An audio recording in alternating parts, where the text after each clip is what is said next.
One night of strong wind, an old farmer heard a child's cry against the gate of his house. There was no one nearby, only a straw basket, a patched blanket and a cloth embroidered with initials he did not want to recognize at that hour. He raised that boy as if he were his own.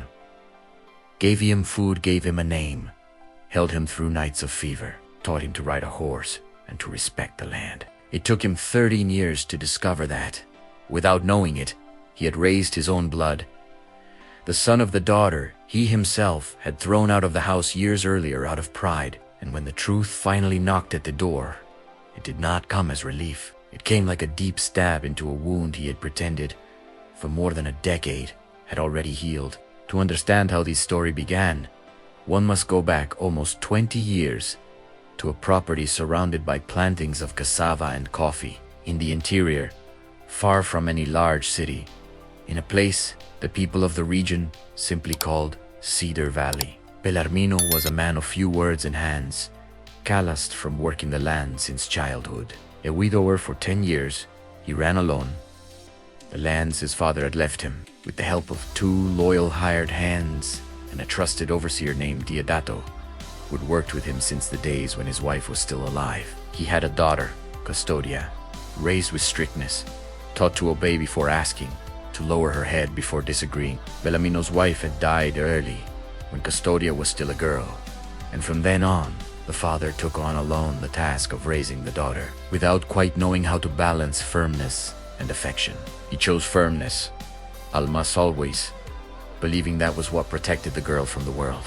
When Custodia turned 19, she fell in love with a simple young man, without land of his own, without a surname of weight in the region, named Anselmo, who earned his living mending fences and corrals on neighboring farms. He was a polite, hard-working young man of gentle speech, but that was not enough in Bellarmino's eyes. "I will not give this family's name to a man who has nothing but a strong arm and empty promises," he said one night, striking the table with his hand, while Custodia cried, trying to explain that she truly loved Anselmo, that he was honest, that he worked hard, that one day he would have land of his own. "Land is not bought with pretty words.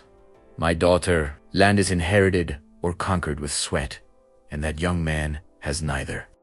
There were repeated arguments, long silences at the dinner table, doors slammed through the night. Custodia insisted, pleaded, tried to convince her father that love was also a form of wealth. Bellarmino did not yield even once. One early morning of fine rain, Custodia left with Anselmo, taking only a bundle of clothes and an embroidery that her mother, already deceased, had made for her when she was small. A white cloth with the family initials carefully sewn in one corner, next to a small flower embroidered in blue thread. Bellarmino did not go after her. He told anyone who asked that he no longer had a daughter. He forbade her name to be spoken inside the house, in front of him or any employee. On the outside, he seemed whole, continuing to run the farm as always, hiving orders, overseeing planting and harvest. Inside, he kept the pain as one who locks a deep well and pretends to himself that it has dried up. 2 years passed without any news of Custodia. Bellarmino aged faster than time should have allowed. He grew quieter, grew harder, withdrew even from the few friends who still tried to strike up conversation with him. On the rare occasions he went to the neighboring village, only Diodato, the overseer, had the courage to speak frankly, and even then he chose his words carefully, knowing that touching on the subject of the daughter was stepping on hot coals. "Do you never think of sending someone to look for news of her, Mr. Bellarmino?" Diodato asked one afternoon while the two of them were mending a fence knocked down by the rain. "She chose her path. I chose mine," Bellarmino answered, without taking his eyes from the work, and Diodato understood he should not insist. One night of strong wind, when the moon barely appeared between rain-laden clouds, Bellarmino heard a faint cry coming from the front gate of the house. He thought at first it was a cat meowing or the wind dragging some loose tile across the yard. He went to check anyway, lantern in hand, a cloak thrown over his shoulders. Against the cold wind, he found a straw basket leaning against the wooden post of the gate, a patched blanket inside it, and wrapped in it a newborn, his face red from crying so hard.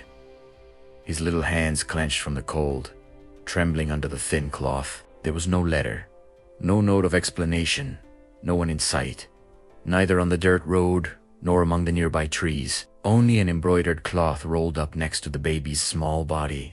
Bellarmino raised the cloth near the lantern light and recognized, without wanting to recognize, the same initials Custodia had taken in her bundle the day she left home. For a moment, he thought it might be a coincidence, a similar embroidery made by another hand on another farm. He preferred to believe that, because the other possibility hurt too much to face there, in the middle of the night, alone. He carried the child inside, called the house cook Donna Fermina, a middle-aged woman who had already raised her own children and knew how to handle a newborn's cry better than anyone there. She warmed cow's milk with a little sugar, wrapped the boy in clean cloths, and stayed awake the whole night beside him, rocking him in her arms while humming softly. In the morning, Bellarmino sent someone to ask around the neighborhood if anyone knew of a mother who had disappeared, of a strange family passing through the region, of any sign that might explain that abandonment. No one could say anything with certainty. One neighbor mentioned having seen, weeks earlier, a young couple asking for lodging at a distant store. She visibly advanced in pregnancy, he carrying almost nothing but a bundle on his back. But no one could say where the two had gone afterward. Bellarmino could have handed the boy over to an orphanage in the region, as many did in those days without much weight on their conscience. But something held him back. Perhaps it was the way the baby gripped his finger tightly when he held him in the morning. Perhaps it was that embroidery he kept hidden at the bottom of a drawer, without the courage to throw it away or show it to anyone. He decided to keep the child. He gave him the name Ivo and told everyone, in a dry and definitive way, that it was a boy he had taken in to raise, without going into any further detail. The chapter closes with Bellarmino sitting on the porch at dusk, the baby Ivo sleeping peacefully in his lap, the embroidered cloth tucked in the pocket of his vest, close to his chest, as if that piece of cloth might one day be able to answer the question he still did not have the courage to ask out loud. Ivo grew strong, lively, with a way of looking sideways that reminded someone of someone, though no one on the farm could say exactly whom. Bellarmino raised him with an affection that surprised even himself, an affection many said they had never seen in that hard man.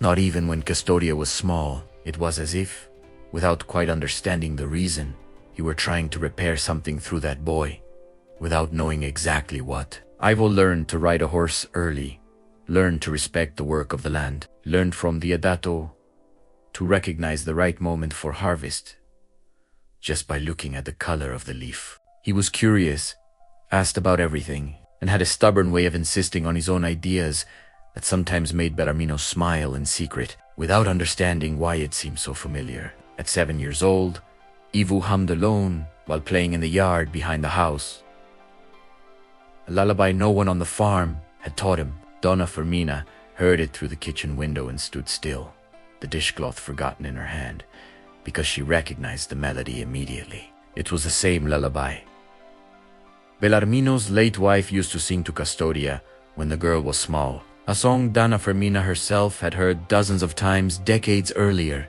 when she was still a young woman working in the house as a kitchen helper. "Boy, where did you learn that song?" she asked, approaching slowly. Ivo stopped playing, thought a little, and answered with a child's simplicity. "I don't know, Donna Fermina. Sometimes that music just comes into my head when I'm quiet. It feels like I dream of a voice singing softly, but I've never seen the face of the one who sings." Donna Fermina did not tell Bellarmino anything right away. She was afraid of stirring a wound she had seen the boss carry for years without ever mentioning it out loud, but she kept it inside herself, together with other coincidences that accumulated over time. The way Ivo smiled sideways, the same way Custodia used to smile when she was a girl, the gentle stubbornness of the boy, which recalled exactly his mother's stubbornness, and especially that embroidered cloth Bellarmino hid in the bedroom drawer in which, one day, without meaning to, Donna Fermina saw when she was straightening the dresser. The embroidered initials were the same as those on the layette Custodia C's mother had made for her daughter decades earlier, when the girl still could not walk properly. Donna Fermina recognized the stitch, recognized the blue thread, even recognized the design of the small flower in the corner of the cloth. because she had helped choose that thread at the regional store, together with the former mistress, a long time before. Years passed, and Ivo grew along with those silent coincidences that no one had the courage to put together out loud. It was a traveling peddler, a man who went from farm to farm, selling utensils and carrying news from one place to another, who brought the information that was missing to close that puzzle. Sitting in the farm kitchen, drinking coffee while showing his goods, the peddler told, without knowing he was speaking right near Custodia's father, that in a distant village, some years earlier, a young couple had died within a few months of each other. She of a strong fever shortly after giving birth. He in an accident on the road while looking for work to support the newborn son.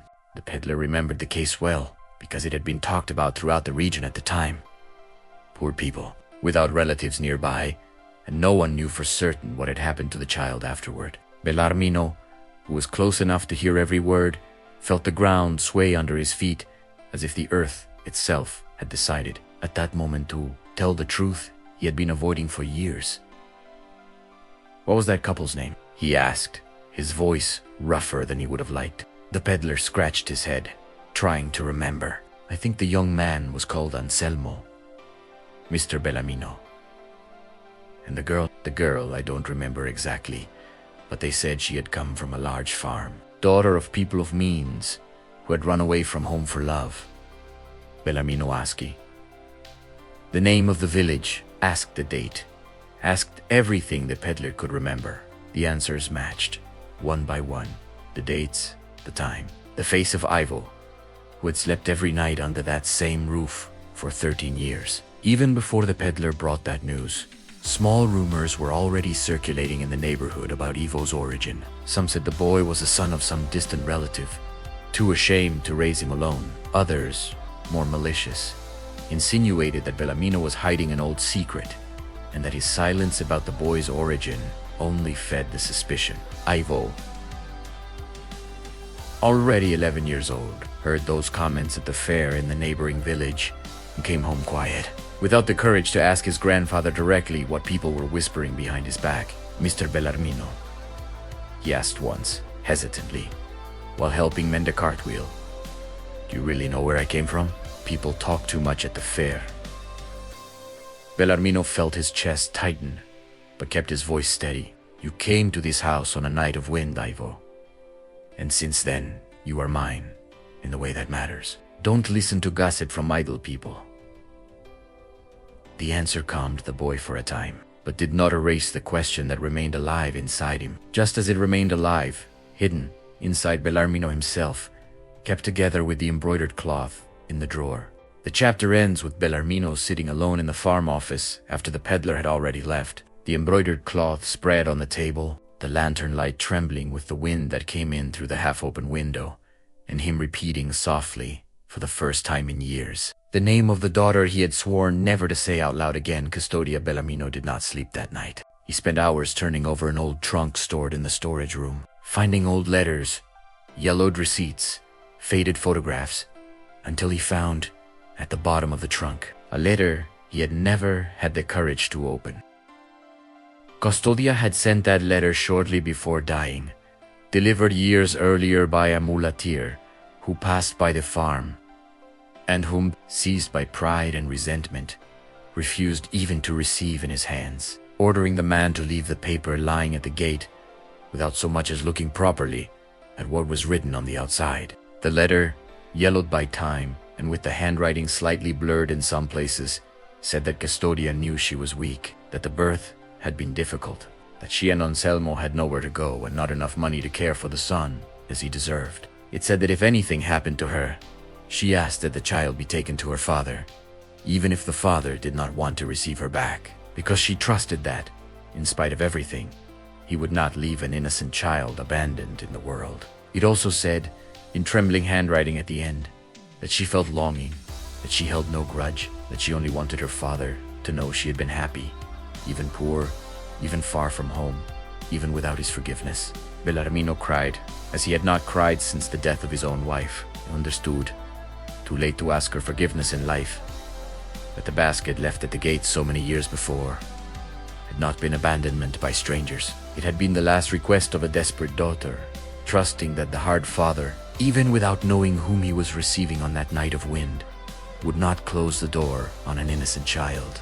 In the morning, with his eyes still swollen from crying so much, he went to the room where Ivo was sleeping. He stood in the doorway for a good while, looking at the boy who was already observing the way he slept.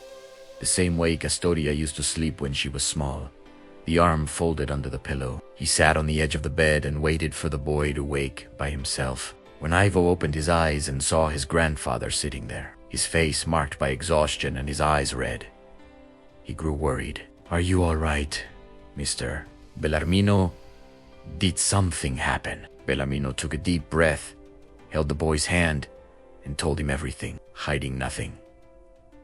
The old quarrel with his daughter, the pride that had cost years of life together, the night he found the basket at the gate, the embroidered cloth kept in the drawer all those years, and the letter he had only had the courage to read after more than a decade hidden at the bottom of a trunk. "You are not a boy I took in by chance, Ivo.